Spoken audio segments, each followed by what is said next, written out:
How would you like to achieve your first million? And today we have CJ Rapp with us, which is the founder of Karma Water. And CJ is a second generation beverage marketing. And CJ founded the energy drink category nearly 40 years ago. Wow, that's very impressive. 40 years ago, this didn't even exist, right?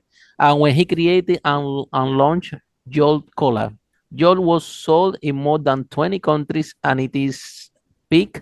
Jolt appeared in major motion pictures like Jurassic Park and CJ, or Jolt have been featured in hundreds of newspapers and periodicals. Later in 2012, CJ founded Kama Water. I love the name of the drink with the internet that a wellness beverage must deliver on the promise of wellness. So CJ, tell us, what are the 5 steps that you recommend entrepreneurs in order to make the first million? Welcome to Unstoppable Podcast with Harry Sardinas, inspiring conversations with influential millionaires, investors, thought leaders, entrepreneurs who are making a massive difference with their innovative products and services, and sharing the challenges and wisdom of how they sold their first million. Oh my goodness. Well, thank you for this opportunity. And I'm happy to share at least my experiences and some of the thoughts that I have. I'll list them. You asked the question, and so I'll list them from top to bottom. For starters, I would suggest that you seek the opinions from a diverse group of individuals and from the very best minds available to you. So the better the thought that goes into it, the better the finished product. The second is, of course, like so many, to be well capitalized. It always takes far more amount of money to build a brand or to establish a business than most people think at the onset. The third is to seek a board of directors that offers diversity of thought and diversity of skill sets. So like minds is not a healthy exercise for a board. You need the board to help you vet big decisions and to come from a certain degree of scrutiny. The fourth thing is to be prepared to fail. There will be elements of your business that won't go according to plan, and that's a polite way of saying that you're going to fail. It depends on the size of the failure, and more importantly, it depends on how quickly you correct and overcome the failures or the obstacles. And last but least, I would say, despite the fact that I'm going to be doing a lot of talking with you today, my advice would be to do a lot more listening than talking. No one learns when they're talking, and you only learn when you listen. And those are my top 5. So now become an entrepreneur and launching a product in a very competitive category. CJ, tell us about your beginning, how you had been one of the pioneers. I'm actually proud to have you in this podcast. That long time ago you created the one of the first. It's a pioneer in the category, the energy drink. With today, it was a lot of money, and there are lots of. It's actually very competitive space. So, what gave you uh, into that revolutionary or disruption mindset? Because I guess that back then you were very young. So how everything started? Tell us a little bit more. So Harry, for me, there's really 2 questions there in one. So when you said in terms of innovation and trying to break through. So first off, beverages. So I am a second generation beverage guy. So to some extent, I was sort of born into this industry. My father was a bottler of franchise brands in upstate New York with brands like 7-Up, Canada Dry, Dr. Pepper. So as a very young boy, I worked in the soft drink factories doing a lot of typical summer jobs, sweeping floors and painting bathrooms and doing the things that unskilled labor have to get to work their way through. So beverages in a matter of breakthrough, that's a very different mindset, and it's a very important point, is that as I gained experiences in the beverage industry, I gravitated to innovation, and innovation comes from the perspective of what's not there. So oftentimes we see people confuse marketing with innovation, and they couldn't be further apart. Marketing's job is to optimize the appeal of the products that are available. Innovation comes from the perspective of the white space. What space is out there that's not yet satisfied or fulfilled, and that is the area that I was my passion, and that's the area I've spent the last 40 years. Yeah, but what gave you the inspiration? Because back then, there is a very famous book. The name is The Blue Ocean, right? In a space so competitive, which is the drink industry, one of the most fierce and competitive in this planet, and only big boys are there, and to go and compete with them, you cannot be Yeah, like a startup founder that you don't have any clue what you're doing. right. It's a space that is for people that know what they're doing, and with a high very high rate of failure, No question. and So people putting a you're lot of money into that space. So from where you get the inspiration to, hey, what if I can launch a product that I'm gonna have a blue ocean? Nobody's gonna compete with me because it's gonna be a new category. It's not out there, or maybe there are few there. But let me try to go to this, create my own category. So like this, because I don't have competition, I will be I will be more likely to have a bigger market shares. And we know in the drink industry, if you get even a tiny market share, we're talking now about a lot of money. So this thought is very profound for a young entrepreneur. So where do you get the lesson? From your dad, from a book, from a friend? Where do you get that inspiration such a young age to be so disruptive in a very competitive space? Well, yeah. So if I go back to the beginning of my career, which would be back in the mid 80s, again, then soft drinks were created as an indulgence category to be, to be enjoyed. It was simply a refreshing beverage to be enjoyed on occasion. Then, interestingly, in the early 1980s, in the US market anyway, was the beginning of what they call the negative selling era or negative sales era, where soft drink giants were starting to feel the pressure to make healthier beverages.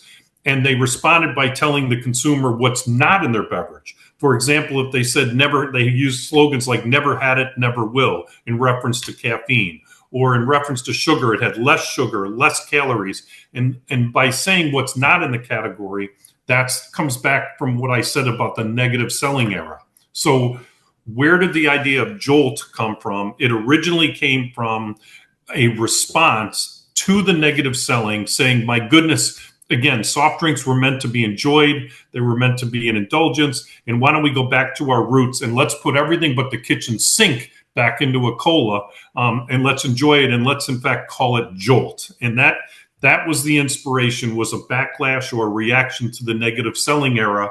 But what we didn't know, if I'm being candid, was that served as a model or as an inspiration to what became a much bigger category now known as the energy drink category. Wow, really, really powerful. What a story. And then take two.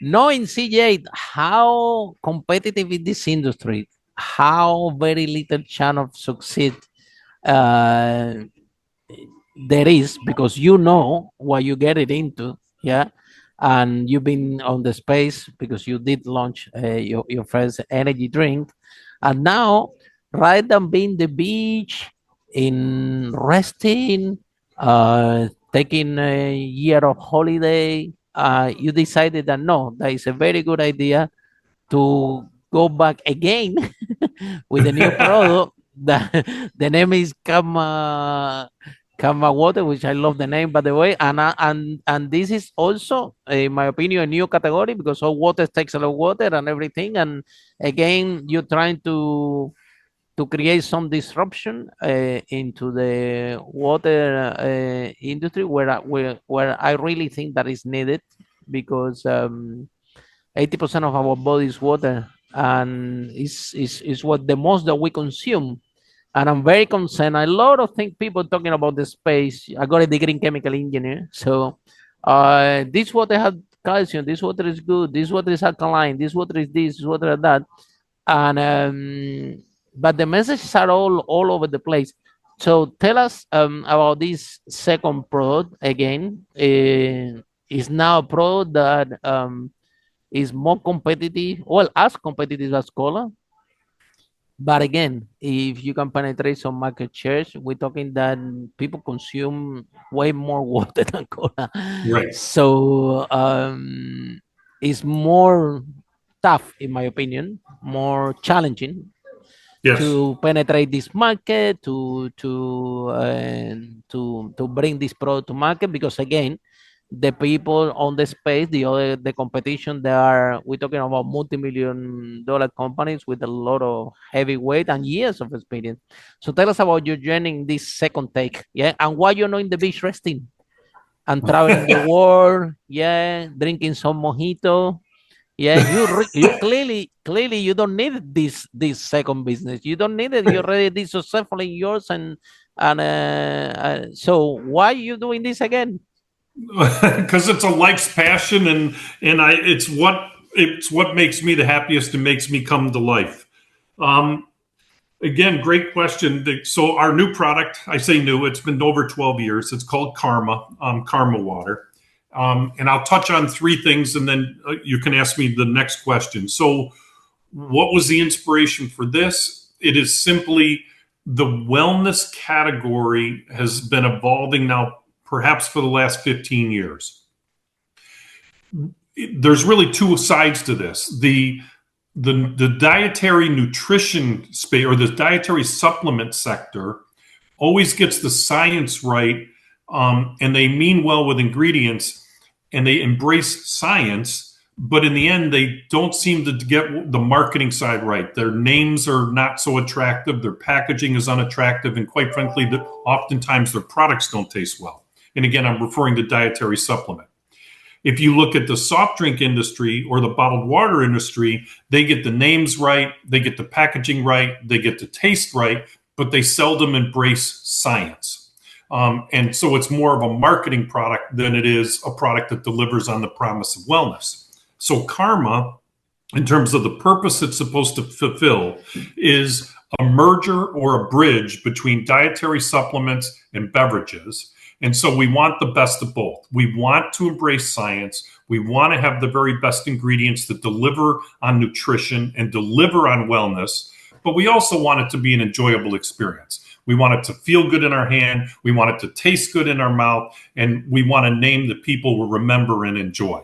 So we felt with Karma that we checked all three boxes of embracing science, delivering on the promise of wellness, and a name that actually means something to people, that embraces the wellness philosophy of what you do today will have an impact on your tomorrow. And again, so Karma is the blend of those three mindsets or those three thoughts. And water is one of the most important elements. Actually, my dad is always complaining that I drink so much water. He's saying that I drink way too much water. I'm saying that. Look, I don't know if you hear about the story. There is a, I think it's a book around. I don't know. I'm based in London. Someone in London told me the story that it was a doctor in jail, right? And all the patients, they were sick and they were coming. Doctor, I have headache. And I say, okay, get 3 glasses of water. Doctor, I have pain in my stomach. Okay, get 4 glasses of water. And the whole point, actually, the guy wrote a book about it. A high percentage of the illnesses that we face is just dehydration, right? There is no, the body is not well hydrated, and of course, 80% of our bodies is water, so it reflects in show up in different ways in the body, in the headache, in the pain in the stomach, this, there, and that. So water is actually medicine, and if you are dehydrated, that that definitely can lead you to in saying that the biggest challenge that I see in the industry is the bottling issue. We always we are a big fan here about global conscious entrepreneurs, right? Make money and also do good for the planet, for the people. And in this space particular, is a huge challenge particularly in, well, I won't say particularly United States, won't be fair because in London also as well, but it's a product that use a lot of plastics. Right. And research have shown that it doesn't matter what you said, only 10% of the plastic get recycled all over the world. So 90% goes to the landfill. So how you are mitigating this issue with the product that we need it more than anything, but uh, is bottled most of the case in a substance that harm a lot the planet of the new generation. Oh my goodness. So there's a lot there, Harry. You asked good questions. So let me begin with the karma, meaning starting with water, because you mentioned water. So I agree with you. The water is an essential form of nutrition, and it leads to proper hydration. But the growing trend, the emerging trend, I should rephrase it, is water plus, or water with additives, or water with benefits. So we believe karma is ahead of the curve, or ahead of the need, that we feel very strongly it should be water based, because again, water is very, very healthy. It is the healthiest form of hydration. But we also need other forms of nutrition that you mentioned, whether they be vitamins and probiotics to help with our digestive system or our immune system. And so water with benefits, or water plus, is the future. And so again, karma is situated as a water-based product that also provides nutrition. So we feel the consumer, when they drink karma, is getting two benefits, not just one benefit. To address your concerns or comments or observation, in terms of it not being either environment friendly or perhaps leading to, It's the excess. whole industry issue. It's not a Yeah, particular it is product. It's a whole it, industry issue, and it's a big challenge because, of course, it is a big challenge. you have to be So guys I will tell profitable you like that. everybody else. Yep, I'm sorry to interrupt. I will tell you that, yes, so plastics has kind of a bad name, and that I want your listeners to understand this. If you look at the carbon footprint of the three types of material that beverages come in: aluminum, glass, and plastic, this may be shocking to you, but plastics have the best carbon footprint of the three materials. Don't believe what you read in the papers that plastic is the enemy, because plastic is not the enemy. That's for starters. But I also want you to understand that karma has two solutions to those that want to avoid plastic. Karma, you can go to our website and buy karma direct to consumer, as they call it, or DTC is the acronym, direct to consumer. And we have a reusable, refillable bottle, either in plastic or in aluminum, whichever reusable bottle that you choose. And then you just buy our caps only on a subscription model, so that you get the caps on a continuing basis. And every single time you you use a cap, you're saving the use of a plastic bottle. Similarly, we also offer karma in stick packs. So if you already have a reusable container of your choice, again, throughout the U.S., a lot of women are drinking out of what they call the Stanley Cup. It's these very large mugs with a handle on them that women in particular are using. And we listened. This comes back to my comment about being good listeners. And our consumer insights team kept receiving feedback from our consumers. We love karma. We love what it stands for. We love your nutrition that you deliver, but I want to drink from my Stanley Cup. And so would you please make it available in stick packs? So karma's answer to environment concerns pertaining to the environment are twofold: buy our caps on a subscription model, or buy karma in stick packs and fill it in the container of your choice. Fantastic. See that you guys have this option, because the clients are getting, the consumer is getting more and more savvy in terms, and this type of healthy consumer is also very environmentally friendly, especially the new generation, right? They're really concerned because if we keep going to Yes. the speed that we're going, it's not going to be planned for the future. However, is had to stay profitable, and unfortunately, the reusable market is still very small compared with the normal market, and I'm glad that you listening to the customers and offering some solution. I agree with you that the drinks market has changed a lot. I know this because in London I go to a supermarket and now you go to a supermarket in London and you're gonna buy a Coca-Cola, okay, with sugar and everything. It costs 230 pounds, 250 pounds. Sorry, 250 pounds, no, 250. To 50 Right. pounds, okay, the bottle of Coca-Cola with sugar. But then the diet one is like 90 pence. It's significantly cheaper. So clearly the government is putting a big tax. I think the Coca-Cola sells the drink at the same price. That's So right. I think the government is putting huge tax to send that they did with cigarette to the product with high content of sugar, and the consumer, like myself, right? When we go and we're gonna buy the product, we are thinking, you know what? It's not a big, you know what? I'd rather save the money and get the other one. You know, it's substantially more. So, what do you think in this common goal to educate the market? Because the biggest enemy that we have in the drink space is actually sugar. All these is a substance that is highly addictive, Yes. and the more you want, the more you consume, the more you want. and Right. uh, and if you go to a supermarket, is still a large part of the drinks available to the public. They are high content of sugar. They have, maybe you seen the marketing like high vitamin C, or you see some messages on the drinks, and you might think, oh, I'm gonna get this because it have a lot of vitamin C, or it's an orange juice, or it's this, without reading that, coming from sometimes for concentrate, and sometimes added sugar. So any tips that you can share with our entrepreneurs here, what you think you should be looking at in the drinks sell at the supermarket? I mean, you're an expert on the field, so what consumers should be looking at if they really want to drink a healthy lemonade, a healthy orange juice, a healthy water, right?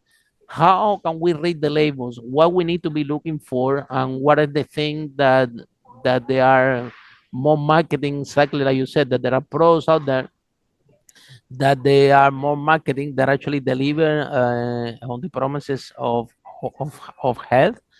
And so what people should be looking at when they take a drink, if they want a healthy solution. So for sure, I agree with you about reading the label. So the first recommendation, again, I would say is that the consumers everywhere, and if you could change one thing that they haven't done but should be doing going forward, it would be to read the label, and by this I mean the list of ingredients, and read them thoroughly. I agree with you that, again, particularly in the United States market, there's consumption of too much sugar. And well, let's face it, too much of anything is not good for us. But too much sugar, clearly, repeatedly and consistently, is not a good thing. So in terms of healthier forms of beverages, without a doubt that a low to no sugar is a better choice. But here's where it gets tricky, is if you pick a low sugar product, but it's sweetened with an artificial sweetener or a processed form of sweetener, you're really not doing yourself any justice. In fact, you could be doing more harm than good. So the answer isn't just as simple as choose a low to no calorie beverage. It's what then is that low to no calorie beverage? How are they sweetening their product, and what other ingredients are in there that make it taste good? And again, coming back to Karma, we have chosen a very small, it's a combination of two sweeteners. Stevia is our primary sweetener, which is a heavily scrutinized natural form of non-carb sugar. And it is a proven sweetener that, again, satisfies the natural column and non-carb column checkbox. So that's good for you. And then the other one, we actually use a pinch, 15 calories worth of cane sugar, which there's a big difference between cane sugar, natural cane sugar, versus a processed high fructose corn syrup. So we use the term sugar, but typically speaking, in soft drink terms, they use high fructose corn syrup, which is an alternative, but an unhealthy alternative to sugar. So I apologize for the lengthy answer, but read the label. Try to get low to no carb, but low to no carbohydrates and calories, but make sure that the list of ingredients are clean and natural. And that would be really the sort of twofold approach to that. And I guess I'll throw a third variable in there. Be careful with the misleading labeling practices, as you said, because it could say something like no added sugar. Well, no added sugar doesn't mean there isn't plenty of sugar in it already. So, absolutely. so when I say read the labels and read the ingredients, I guess I would say do so with a high degree of scrutiny and a high degree of skepticism, because you gotta watch out for marketing people that put phrases on packaging that are designed to appeal to you or to get your attention. Especially in this space, right? Yes. Something that is very attractive, and you go to supermarket and you see all the drinks. Wow, the color is amazing, the label is amazing. You just want to you like it so much that you want to just buy it and drink it without knowing that there is actually more sugar in the drinks that sometimes in the pastries or in other products. The new way that delivered sugar have been lately the drinks, and it's my understanding that the yogurt now. That's right. Supermarket and the food industry is always find a new way to deliver sugar to us, whatever it takes. That's right. And yogurt is one of the latest one product that is joining the family. So CJ, but let's start from the beginning, because a lot of startup founders are listening the broadcast. And how you find your first client? When you started a business, is nobody knows you. You know, you have this idea. Okay, I have a new product that even doesn't exist, that you have to educate the need. I know this because I have this experience. I used to have one restaurant in London, and the idea was so unique. It was the first Spanish halal restaurant in the block in Brick Lane, which is the spicy road from London. Guess what happened? The idea was so unique that nobody came. I lost for 200,000. And I didn't realize that when you first, it's really expensive to educate the market. You have to educate the market first, and after they start to consume the product. And educating that market, the Bengali community in Brick Lane about try alternative food that is halal. It was something that it was not in my budget. I didn't even know that I had to allocate a large quantity of money, resources, and time and energy educating this market. So now you are in the 80s, very young, creating something new, which it costs a lot of money to educate the market before they actually buy your product. So how you find your first client? How do you manage to survive and to thrive with the new category? What is the good? Tell us what's the good, the bad, and the ugly of having a new category and penetrate the good category to the market. Yeah. Okay. So I believe that in order to have a product to have a chance to succeed, it has to have a strong point of difference. And again, with Karma, it's very different because on top of every bottle is what we call the push cap, the Karma push cap. It's also all referred to as a dispensing cap. So all of Karma's nutrition is in the cap above the bottle, and down below is just the pristine water. Okay.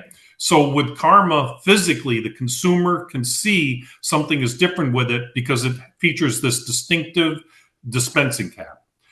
The reason why we have the dispensing cap, or the Karma push cap as we call it, is that most every form of active ingredient, meaning all the good nutrition that people want in beverages, when it is in a premixed solution, when it's in a premixed form, meaning you buy a beverage with vitamins or you buy a kombucha with probiotics, those active ingredients deteriorate very rapidly when it's premixed. Yes. It's exposed to the elements of sunlight, UV rays coming from the store lights. Temperature. Believe it or not, there's oxygen in the water. And so those elements deteriorate or degrade the active ingredients. Again, say as examples, vitamins and or probiotics. Okay, so we put all of the nutrition, as I said, in the cap.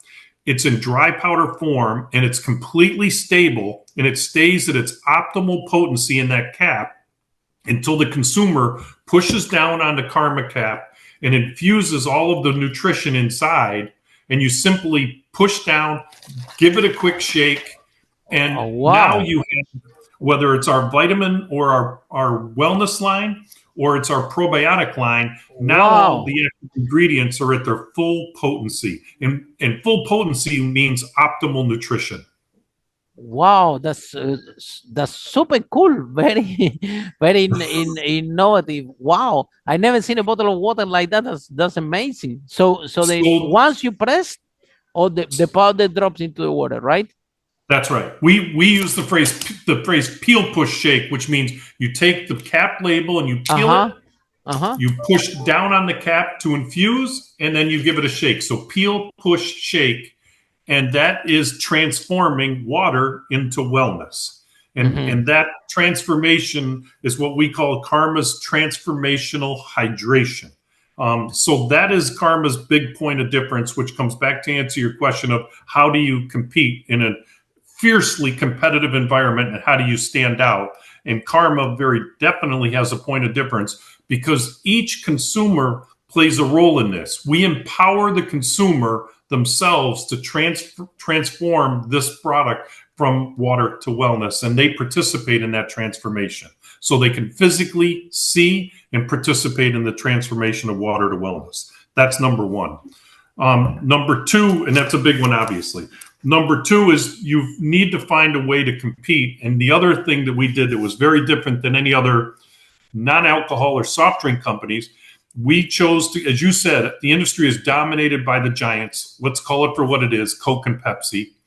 We clearly are not going to have our product, Karma, distributed by Coke or Pepsi because they don't want competition, because they want greater market share. So we found an alternative form of what we call a route to market. How do we bring our product to retailers and ultimately to consumers? And believe it or not, we chose beer distributors. There is beer sold in most every market throughout the U.S. and throughout the world. And a beer distributor typically does very well by selling their beer, but they don't have non-alcoholic products. So we convinced the beer distributors to diversify their product range to include non-alcoholic products. And in doing so, they gain incremental sales, and we gain a distribution partner that can give us access to retail shops and consumers. And so that too was a big difference and a change that's out that helps Karma get to more stores, and more stores means more consumers. So strategic partnership, CJ, the secret to grow a product that when you're starting out, right? Because nobody knows you and nobody knows your product, but if you can leverage exactly the partnership, you can create this relation and find this strategic partner, which is those ones that they don't compete with you, but they have access to your clients. Now, you can have a new product that is starting out, and then you can penetrate the market. Now, how you consume, how you convince those partners. Imagine I'm a large beer distributor, and now you come in, CJ, with your bottled water. Look, I'm starting this company now. You guys need to change your business model and offer this. You're gonna make more money. It sounds like a big challenge so how you persuade and enroll those distributors in the idea that that they should become your partner. They have already everything. They already have the Right. distribution channel. They have uh, well, you offer a win-win solution because you offer them an ability to make more with the infrastructure that they have. Uh, Yes. Still, can you tell us a little bit of this process for entrepreneurs now thinking not only to go to the drinking business, but just to in general, they have and they're starting the business, right? Nobody knows them. You know how hard it is to find your first client when you're starting out and nobody knows you. The supplier want to sell you the stuff very expensive because nobody knows you. The client want to pay you cheap because nobody knows you. It's a nightmare starting out. So how you persuade those partners and from where you got the idea that that's going to be a very good route to market. By the way, I never hear that before. The first time that I hear that, wow, during alcohol distributor, it was took alternative product. That's very impressive, very great idea. So how you from what gave you that idea, and second, how you persuade bigger strategic partners when you are very small and you're starting out? Yes. So I would encourage people to think small when you're starting, to think small. It is very important. Well, you should avoid, let me start with what you should avoid. You should avoid trying to do too much too soon, because inevitably that typically you're going to lead to greater failure. If you think small and you stay laser focused on generating a success story, no matter how small it is, literally in one store of significance, mind you, but one store, then think of one area and maybe then one city. But you certainly should not be thinking about nationwide distribution or broad-based retail distribution at all levels of trade in the That's a early stage. different beast altogether. It's completely different beast altogether, right? It's That's the other totally a thing as different well. thing. That's the other thing. You have this distribution and they start to allocate the product out there. You need to have capacity to produce, correct? That is correct. But there are, no matter how, when you're in the beginning stage, no matter how well you think you've thought it through, you're going to have learning curve associated. You're going to experience things that you did not anticipate early. So the other reason why you want to start small is you want to get the consumer feedback on what they like, and for that matter, what they don't like, before you expand too large. Because if you expand, you're expanding your mistakes, and then you want to get rid of those mistakes at the earliest stage possible. And so I think it's critical that you start small and then check them off one success after another success, and don't be in a hurry. All of your focus should be on generating a success story. I will tell you that you asked a really good question about, again, as a small company, how do you make people aware and how do you succeed? That, my dear friend, is one of the answers. We don't have the solution yet. The simple But reality you is managed to do it. You did it. the large companies have these big budgets, and the marketing does matter. It really does. I, to some extent, feel blessed to launch Karma at a period that social media has significance, and in some degree we are able to compete with the large companies because social media is an equalizer to an extent. It was organic in nature, and because it's organic, the large companies can't pay to get their message out. But as everyone I think understands, advertising still plays a role. There is such a thing called paid social, where money is, where there is, it's transacted, where people pay to get their product on a podcast or on a show. So that, for all entrepreneurs, they need to understand you have to go into this with your eyes wide open, that the large companies will always have the advantage when it comes to marketing, which is all the more reason why your product has to stand out as different than what's in the marketplace. And clearly yours is different and it's very demonstrable. I think that the pros should be will do amazing in TikTok and those kind of platform that you can demonstrate things, right? Because definitely is the water is different because I never see Right. anything before that the water looks like water. Then when you open all the ingredients, put down, and you're 100% right. Those ingredients inside the water deteriorates,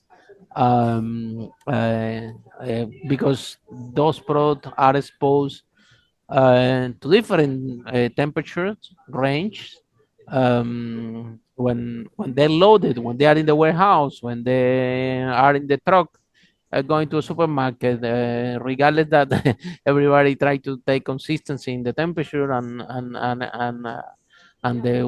keep the products well kept. There is a room there for the product be exposed, um, uh, out there in conditions that no are ideal for it, and that's why the natural process of the ingredients get lose properties. Yeah, as they're not as effective as they are, right? Yeah, if you go back to the beginning with just water or soft drinks, of course, have preservatives in them. They have sodium benzoate, or they'll have citric acid in them, as an example, or potassium sorbate. And so, again, the Coke and Pepsis, that's a it's a delicious beverage. Again, I'm not here to make fun of the Coke or Pepsis of the world. Those are very admirable companies and successful brands. But call it what it is. It's a soft drink that, again, should be considered an indulgence. But those products are shelf stable, and that problem doesn't exist for them. Of course, water, it's not a problem for them. The product is consistent and is stable. This whole thing about deterioration or degradation began as the health and wellness category found its way into the beverage industry, where Mm-hmm. now we're talking about Mm-hmm. adding vitamins and probiotics and, Mm-hmm. again, adaptogens and antioxidants. So all these wonderful forms of nutrition, when you introduce them in a premixed beverage, then it became a reality that they're unstable. And by I mean unstable, that means, again, that they deteriorate. So this is a new problem. And once again, thankfully, with Karma and our push cap, we found a way to provide stability without the use of any form of preservatives. I consume the product a lot, like water with a hint of lemon, or water with a little bit of cranberry and things like that, and then you can see the vitamins that's coming within the water. Is definitely something that I consume regularly. That this since those products came into the market, which is not long ago, by the way. Yeah, it's something that. But if I remember, maybe 5 years when I see the first type of water with the tiny flavor, and Yes. exactly as you said, it's a new category, and we're looking forward that the whole industry, yeah, you are the pioneers. Again, the whole industry, not even in water, we want to see it in water, we want to see in soft drink, we want to see in the whole supermarket, that at the moment you go to the supermarket, and 80% of the food is not good. That's And you right. go there, and you only, just I only need to take stuff from the 20% of the supermarket.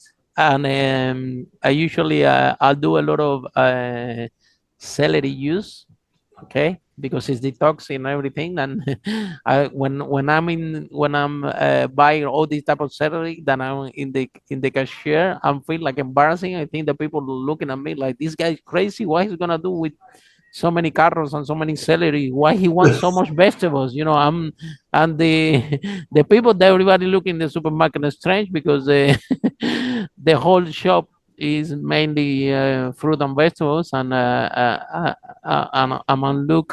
looking different to the rest, right? Uncomfortable.